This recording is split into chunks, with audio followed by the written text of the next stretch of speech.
I became insane with I became insane with large intervals of horrible sanity. This is a quote from the brilliant and dark writer Edgar Allan Poe. I want to commemorate this person because to me, he is one of the greatest poets to ever put pen to paper. I hope at the end of this speech, all the class will learn more about this brilliant man, and believe me, there is much more to know other than what you learned in school. Edgar Allan Poe was born in Boston on January 19, 1809. He had one brother and one sister, Henry and Rosaline Poe. Edgar Allan Poe's mother died when he was only 2 years old. This would not be the first heartbreak for him.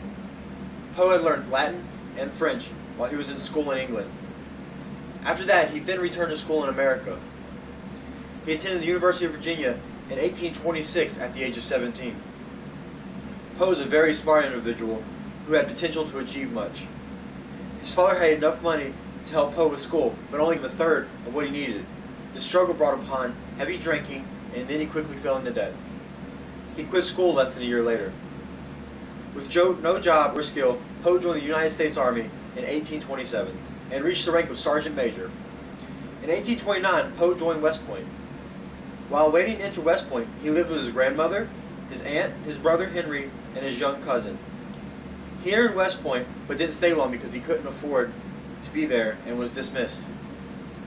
In 1831, Poe moved to New York City and had some poetry published. Stories he submitted to a number of magazines were rejected, and Poe was in financial trouble. Winning a contest with his story, The Manuscript Found in a Bottle, got a job as an editor of a newspaper. Edgar married his sister Virginia, who was 13 at the time, and Edgar Allan Poe was 27. Poe then left his job in 1836 because the pay was too horrible, and he moved to Philadelphia in 1830, where he wrote Ligeia and The Haunted Place. His wife Virginia had died in 1847. Poe worked many other publishing companies after that, but the biggest mystery surrounding Poe was his death. The story goes that Poe was traveling to Philadelphia to see some friends, which where he was found laying on the curb ill. He had supposedly taken the wrong train, from what everyone found out.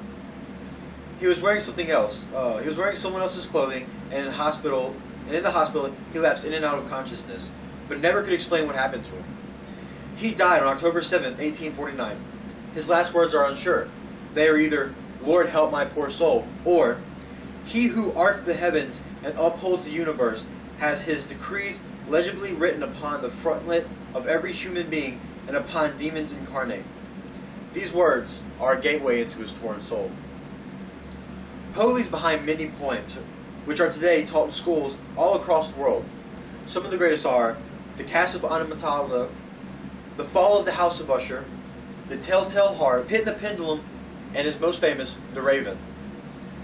If you were given this list of 5 poems by Edgar Allan Poe, I guarantee you that if not 1 or 2 of them you have learned.